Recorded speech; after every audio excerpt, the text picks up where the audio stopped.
ప్రస్తుతం మనతో పాటు ప్రముఖ ఆధ్యాత్మికవేత్త మంత్రతంత్ర జ్యోతిష్కులు ఐకాన్ ఆస్ట్రాలజర్ గట్టుపల్లి సురేష్ బాబు గారు ఉన్నారు. గురువుగారితో మాట్లాడదాం. నమస్కారం గురుగారు. జై శ్రీమన్నారాయణ.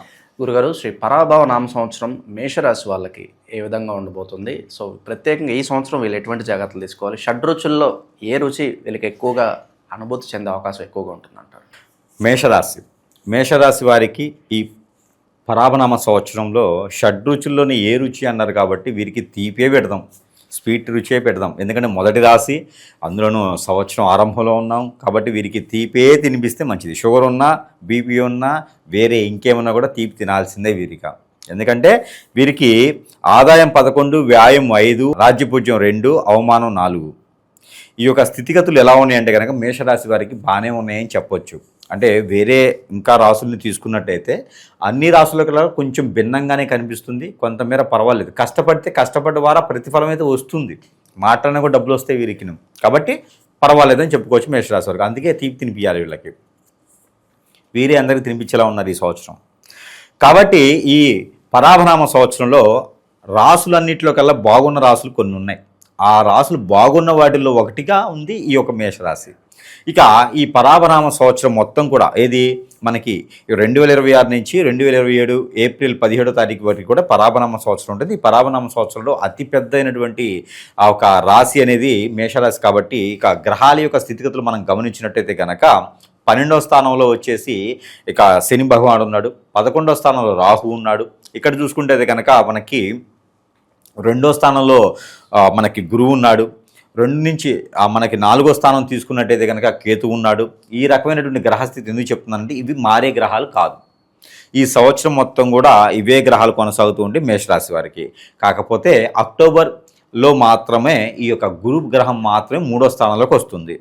ఇక వీటి గురించి మనం పక్కన పెట్టినట్టయితే 4వ స్థానంలోకి వస్తుంది. ఇక వీటి గురించి మనం గ్రహస్థితిని చూసినట్టయితే కనుక వీరికి అతి ముఖ్యమైనటువంటి విషయం అంటే ఈ పరాభనామ సంవత్సరంలో కలిసి వచ్చేటువంటి రంగాలు ముఖ్యంగా పంట భూములు పండించేటువంటి రైతులు, అలానే చేపల చెరువులు, రొయ్యల చెరువులు వేసేటువంటి రైతులు, మష్రూమ్స్, పుట్టగొడుగులు లాంటివి కొత్త రకమైన పంటలు పండించేదానికి అనుకూలంగా ఉండేటువంటి సంవత్సరం ఉంది అంటే కనుక మేషరాశి వారికి ఈ యొక్క పరాభనామ సంవత్సరం అని చెప్పొచ్చు. ఇక ఇళ్ళు స్థలాలు పెంచుకోవడానికి, ఆదాయ వనరులు పెంచుకోవడానికి వీరికి అనుకూలంగా కనిపిస్తూ ఉంది ఈ సంవత్సరం. ఇక ఎరువులు, అలానే డయాగ్నోస్టిక్స్, మెడికల్ షాప్స్ లాంటి వాటిల్లో కూడా వీరికి చాలా బాగుంది. తయారు చేసే రంగాలు యూనిట్ కూడా వీరికి చాలా బాగుంటుంది. కంపెనీలు, ఇండస్ట్రీలు స్థాపించడానికి కూడా చాలా బాగుంది. ఇకపోతే వీరికి రాజకీయ రంగంలో కూడా కొంతమేర అవకాశాలు ఉంటాయి. రాజకీయ రంగంలో మంచి స్థానం వస్తుంది, పేరు ప్రఖ్యాతి కూడా వస్తుంది, మంచి పదవులు కూడా అంటగడతారు కాబట్టి అలాంటి చేసుకోవచ్చు. ఇక ఆరోగ్యం కూడా వీరికి, వ్యక్తిగతమైనటువంటి ఆరోగ్యం కూడా వీరికి ఎలా ఉంటుందంటే గండాలు 2 కనిపిస్తూ ఉన్నాయి ఈ సంవత్సరంలో. ఇది పరాభనామ సంవత్సరంలో 2 గండాలు, ఒకటి ఆగస్టులో కనిపిస్తుంది, రెండోది రానున్నటువంటి 2027 సంవత్సరంలో జనవరి, ఫిబ్రవరి మాసాల్లో ఒక గండం కనిపిస్తుంది. కాబట్టి చేసేటువంటి ప్రయాణాలు జాగ్రత్త. కొత్తగా ఏదైనా వాహన యోగం ఉన్నప్పటికీ కూడా వాహనాలు కొనుక్కోకపోవడం మంచిది. గృహయోగం ఉంటే గృహం కొనుక్కోండి, చాలా మంచిది. కాబట్టి ఆ వాహనాలు మాత్రం కొత్తవి కొనుక్కోపోవడం మంచిది ఈ పరాభనామ సంవత్సరంలో. ఎవరు మేషరాశి వారు కనుక ఏదైనా ఎద్రబోళ్ళు కానీ, దున్నపోతు బొళ్ళు కానీ, లేకపోతే కనుక ట్రాక్టర్ లాంటివి కొనుక్కుంటే అవి ట్రాక్టర్ అంటే పరిస్థితికి సంబంధించింది కాబట్టి అవి కొనుక్కోవచ్చు. ఇక వీరికి రియల్ ఎస్టేట్ రంగంలో బిల్డర్స్ గాను, ఆర్కిటెక్చర్స్, డిజైన్ గీసే వాళ్ళ కూడా వీరికి బాగుంది. ఇంటీరియర్ వర్క్ చేసేవారికి చాలా బాగుంది. ఈవెంట్ ఆర్గనైజర్ చేసేవారికి చాలా బాగుంటుంది. ఇది మేషరాశి వారే ఉండి స్త్రీ పురుషులు ఇరువురికి కూడా వీరికి చాలా బాగుంది అని చెప్పుకోవచ్చు. ఇక ఏ రంగంలో అడుగు పెట్టాలనుకున్న వారికి అయితే కనుక ఈ రంగాలు బాగున్నాయి.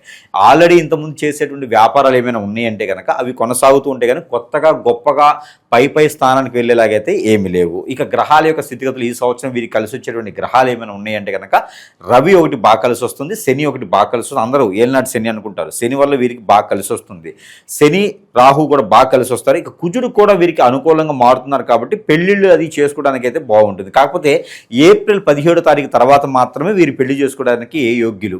ఏదైనా శుభకార్యాల్లో పాల్గొనడం కానీ, పూర్వీకుల ఆస్తులు రావడం కానీ, ఎక్కడో ఏదైనా నిధి నిక్షేపాలు రావడం కానీ కూడా కనిపిస్తాయి. ఇక అదే పని మీద తిరుగుతాం కాదు. ఏదైనా పాత భూములు, పాత స్థలాలు, పాత ఇళ్ళు ఉంటే అవి పడేయటమో, తోలటమో, తోవిటమో చేస్తే నిధులు నిక్షేపాలు వచ్చేటువంటి ఇదైతే కనిపిస్తుంది. కాబట్టి అలాంటి వాటిలో తిరగొద్దు, అవి అన్ఎక్స్పెక్టెడ్గా అవే వస్తాయి. ఇక ఏదైనా పెట్టుబడి రంగాలు అయితే కనుక పెద్దగా భావించలేదు. పెట్టుబడి పెట్టేటువంటి రంగాలు ఇంకా ఎక్కువ పెట్టుబడి పెట్టేటువంటి రంగాలు అయితే ఏం చేయొద్దు. పార్ట్నర్షిప్ వ్యాపారం జోడు వెళ్ళొద్దు. ఇక పెళ్లిళ్ళు చేసుకోవాల్సి వస్తే ఏప్రిల్ 17 తర్వాత పెళ్లి చేసుకునే యోగ్యత కనిపిస్తుంది. స్త్రీ పురుషులు ఇరువరికి కూడా చూసుకోవచ్చు. ఇక సంబంధాల వైపుగా చూసుకోవాలంటే కనుక ఉత్తర వైపు ఉన్నటువంటి దిశగా ఉన్నటువంటి అబ్బాయి సంబంధం అయితే వీరికి కుదురుతుంది. వారి వల్ల వీరికి మంచి పేరు ప్రఖ్యాత కూడా వస్తుంది కాబట్టి అలాంటి సంబంధం ఒకటి చేసుకోవాలి. ఇక తూర్పు దిశగా వచ్చేటువంటి ఈశాన్య దిశగా వచ్చేటువంటి అమ్మాయి సంబంధం కుదిరితే కనుక వారింట్లో కుబేరుడు కూడా ఉన్నట్టే సంబంధంగా మనం కొలుచుకోవాలి. పూర్వీకుల దోషాలు పితృదోషాలు కూడా కనిపిస్తున్నాయి కాబట్టి దాని దగ్గర ప్రికాషన్స్ అయితే వీరు ఖచ్చితంగా తీసుకోవాలి. అలానే కొంతమందిలో అయితే కనుక కాలసర్పదోషం నాగదోషం కూడా వెంటాడి బాధిస్తూనే ఉన్నాయి. వాటికి సంబంధించిన పరిహారాలు కూడా ఖచ్చితంగా తీసుకున్నట్టే కనుక మేషరాశి వారికి అదృష్టం బాగుంటుందని చెప్పొచ్చు. వెతికి ఖాళీకి దొరికినట్టే ఉంటుంది వీరి అదృష్టం.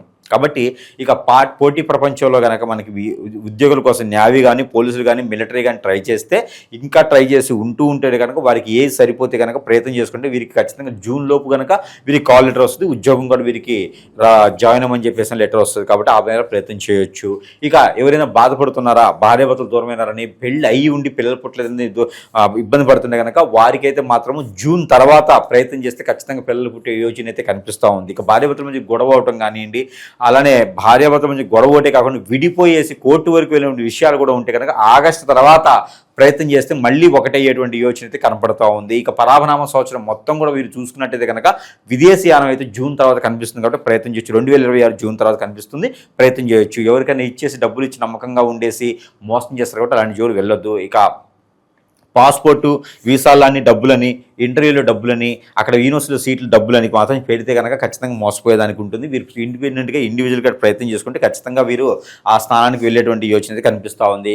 ఇక పోతే వీరి పక్కనే ఉండేవారు వీరికి వెన్నుపోటు పొడిచేలా ఉంది కాబట్టి ఎవరికి కూడా వీరి పర్సనల్ విషయాలు ఏది కూడా షేర్ చేయకూడదు. ఇక జాతక రీత్యా కావాలనుకుంటే కనుక ఇది వ్యక్తిగత జాతకం అయితే కాదు. వ్యక్తిగత జాతకం అయితే కనుక ఖచ్చితంగా మీకు పుట్టినటువంటి డేట్ ఆఫ్ బర్త్ సమయం ఇస్తే కనుక దాని తగ్గటువంటి పరిష్కార మార్గం అయితే ఆ సమస్యకు పరిష్కార మార్గం అయితే చూపించడానికి ఉంటుంది తప్పితే ఇది ఓవరాల్గా ఉంటున్నటువంటి జాతకం తప్పితే వ్యక్తిగతంగా ఇది నాకే సూచిస్తుంది అని అయితే కాదు. కొన్ని విషయాలు సూచిస్తూ ఉంటాయి, కొన్ని పరిహారాలు అయితే వీరు కూడా అందరూ కూడా చేసుకోవచ్చు.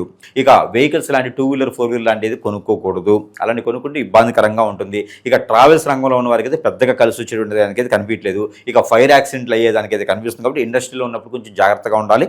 దాని దగ్గర ప్రికాషన్స్ అయితే తీసుకోవాలి. ఎవరిని నమ్మేటువంటి పరిస్థితి అయితే ఉండదు. సొంతంగా వీళ్ళే అన్ని రకాలుగా కూడా వ్యత్యాసం చూసుకుంటూ చెక్ చేసుకుంటూ ఉండాలి. లేకపోతే కనుక చాలా సమస్యలు కొని తెచ్చుకునే దానికే ఉంటుంది. వీరికి జాతక ప్రకారంగా కాకపోయినా ఎదుటి వాళ్ళు వచ్చి వీరికి కొని తెచ్చుకునేలా ఉంటుంది కాబట్టి జాగ్రత్తగా ఉండాలి. ఇక వీరికి ఈ సంవత్సరం మొత్తం కూడా పరాభనామ సంవత్సరం మొత్తం కూడా వీరికి కలిసి వచ్చిన colours black and white and green 3 colours కూడా వీరికి అద్భుతంగా కలిసి వస్తాయి. ఇక కాఫీ కలర్ కూడా వీరికి అద్భుతంగా ఉంటుంది. ఏళ్ళనాటి శని తీవ్రత అంతగా బాధించదంటారా వీళ్ళని ఈ సంవత్సరం? ఇక వీరికి ఏలినాటి శని ఉన్నప్పటికీ కూడా ఈ సంవత్సరంలో వీరికి కలిసి వచ్చే గ్రహాలు ఉన్నాయి. రవి గ్రహం వీరికి బాగుంటుంది. అలానే వీరిలో దశాంత దశలో రవి దశ 22 సంవత్సరాల తర్వాత రవి దశ వస్తుంది వీళ్ళకి. అలాంటి రవి దశలో ఉన్న వాళ్ళకైతే బాగుంటుంది. అంటే సరిగా ఎదిగేటువంటి వయసులో వీరికి రవి దశ వస్తుంది, బుధ దశ వస్తుంది వెంటనే. కానీ ఈ 2 దశలు చాలా బాగున్నాయి కాబట్టి శని భగవాన్ అశుభ దృష్టి వీరి మీద పెద్దగా ఉండదు. ఉంటుంది ఎలా అంటే అందరి మీద ఉండదు కానీ కొంతమేర ఉంటుంది. అది ఎట్లా అంటే కాళ్ళు చేతులు గుంజే లాంటి పెయిన్స్ రావటము, తల బాగా పగిలిపోవటము, శిరోబాధ రావటం లాంటివి, కళ్ళు కొంచెం బద్ధకంగా ఉండటము, కళ్ళు కనిపించకపోవడం, పరదాలాగా ఉండటము, రెడ్డినర ప్రాబ్లం ఉండటము, ఇవన్నీ శని భగవానికి అశుభ దృష్టి ఉంటుంది. స్టమక్ రిలేటెడ్ సమస్యలు రావడం, బద్ధకంగా ఉండటము, ఇవన్నీ కూడా శని భగవాన్ అశుభ దృష్టి ఉంటుంది. ఇంతకు మించి పెద్దగా అయితే ఏముండవు. అందరినీ దూరం చేయటం లాంటివి, ఇంకా వేరే సమస్యలు లాంటివి అయితే ఏమి ఉండవు. ఇలాంటి చిన్న బాధిస్తులు ఉంటాయి. 1-2 సార్లు చేస్తే ఏ పని అవుతుంది. శని భగవాడు ఏం చేస్తాడో మనకి చైతన్యాన్ని ఇస్తాడు కాబట్టి శని భగవాడు మంచి చేస్తాడు. వీళ్ళకి ఇబ్బంది అయితే లేదు. ఈ పరాభనామ సంవత్సరం మొత్తం కూడా శని భగవాడు మేషరాశి వారికి ఇబ్బంది పెట్టేటువంటి యోచన అయితే లేదు. ఆకస్మిక ధనలాభం కావచ్చు, అలాగే ఆకస్మికంగా మన జీవితంలోకి ఎవరో ఒకరు వచ్చి వాళ్ళ వల్ల మనం పైకి ఎదగటం, ఇలాంటి పరిస్థితులు ఏమైనా కనిపిస్తున్నాయి? పెళ్లి చేసుకుంటే అబ్బాయి అయినా అమ్మాయి అయినా వచ్చేస్తారు. వీళ్ళకి లవ్ అనేది వీరికి ఉన్నటువంటి మొండితత్వానికి, కోపానికి, వ్యసనానికి, కుళ్ళుకి, కుతంత్రానికి, వీరికి ఉన్న మంచితనానికి, ఎదుటివారు ఎలా ఉండాలో వీరి కనుసాగిలో ఉండాలి, వీరికి నచ్చినట్టే ఉండాలి. అలానే మేషరాశి వారు కదా, వీరు ఎలా ఉంటారు అంటే కనుక ఎదుటివారు కూడా మనలాగా ఉండాలంటారు. వీరు మంచివారు, మేషరాశి వారు చాలా మంచివారు, నాలాగానే ఎదుటివారు ఉండాలి అనుకుంటారు. కాబట్టి వీరికి లవ్ అనేది పెద్దగా సక్సెస్ అవ్వదు. ఇంకోటి ఏంటంటే వీళ్ళకి పని ఉంది, బిజీ ఉన్నారనుకోండి, ఎవరినైనా పక్కన పెట్టేస్తారు, పని మీద ముఖ్య మీద జాస్ పెడతారనమాట. కాబట్టి వీరికి లవ్ అనేది పెద్దగా సక్సెస్ అవ్వదు. ఒకవేళ సక్సెస్ అయిందంటే ఎదుటివారు ఎంత ఓర్పుతో ఉన్నారో వాళ్ళని మాత్రం వదులుకోకూడదు అసలు. వీళ్ళకు ఉన్నటువంటి దీనికి ఎదుటివారు ఓర్పుగా ఉంటే మాత్రమే లవ్ చేయగలుగుతారు. అలా ఉన్నారు అంటే వారికి వాళ్ళని వదిలిపెట్టుకునే యోచన అయితే ఉండకూడదు. వాళ్ళని ఖచ్చితంగా చేసుకోవాల్సిందే. కొట్లాడైనా, వాళ్ళ ఇంట్లో వాళ్ళని బెదిరించైనా, భయపెట్టైనా, బతిలాడుకో కాలు మీద పడేదని సరే చేసుకోవాల్సిన వాళ్ళని. కాబట్టి అలాంటి వాళ్ళని వదులుకోకూడదు. వెళ్ళిపోయే వాళ్ళని ఎవరు ఆపకూడదు. లవ్ మ్యారేజ్ కన్నా అరేంజ్ మ్యారేజ్ వీళ్ళకి 70% సక్సెస్ వస్తుంది. వీళ్ళు మ్యారేజ్ చేసుకోవడానికి కూడా అనుకూలంగా ఉంటుంది కాబట్టి చేసుకోవచ్చు, ఇబ్బంది ఏం లేదు ఈ సంవత్సరంలో. ఈ సంవత్సరం మరి ప్రత్యేకంగా ఎలాంటి పరిహారాలు దైవారాధనలో ఉంటే వీళ్ళకి కలిసి వస్తుందంట?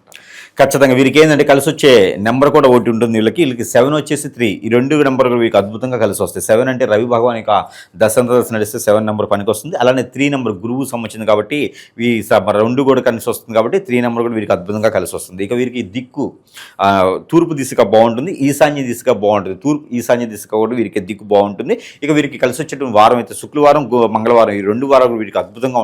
పనికి వచ్చేటువంటి పని, డబ్బులు వచ్చేటువంటి విషయాలు, ఎక్కడైనా డబ్బులు రావాలన్నా, జాబ్ కొత్తగా వెళ్ళాలన్నా కూడా ఈ 2 వారాలు ప్రయత్నం చేస్తే ఖచ్చితంగా వీరికి జాబ్ వస్తుంది, డబ్బు కూడా వీరికి సానుకూలంగా పడేటువంటి వస్తుంది కాబట్టి ఆ ప్రయత్నం చేయొచ్చు. ఇక దేవుని అనుగ్రహం ఆరాధన కావాలి కాబట్టి వీరు శివ భగవానికి అర్చనాభిషేకం చేసుకోవచ్చు, పంచామృత అభిషేకం శివ భగవానికి చేసుకోవచ్చు. ఇక నాగపడిగలు కానీ, సుబ్రహ్మణ్య స్వామి ఆలయంలో కానీ, అయ్యప్ప స్వామి ఆలయంలో కానీ వీరు అభిషేకం చేసుకుంటే చాలా మంచి జరుగుతుంది. ఇక వినాయక స్వామి వారికి అభిషేకం చేసుకున్నా కూడా పట్టు వస్త్ర సమర్పిస్తే సరిపోతుంది. ఇది 3 మాసాలకు ఒకసారి చేసుకోవచ్చు, సంవత్సరం మొత్తంలో కూడా. ఇక వీరిగా తీసుకోవాల్సిన పరిహారం ఏంటంటే కనుక వీరు తెల్ల ఆవాలు ఒక చిటికెడు, ఒక నిమ్మకాయ, గ్రీన్ కలర్ ఉండేటువంటి నిమ్మకాయ, ఈ 2 కూడా కలగలిపి దిష్టి తీసుకోవాలి. ప్రతి పక్షానికి ఒకసారి అయినా సరే వీరు చేసుకోవాలి.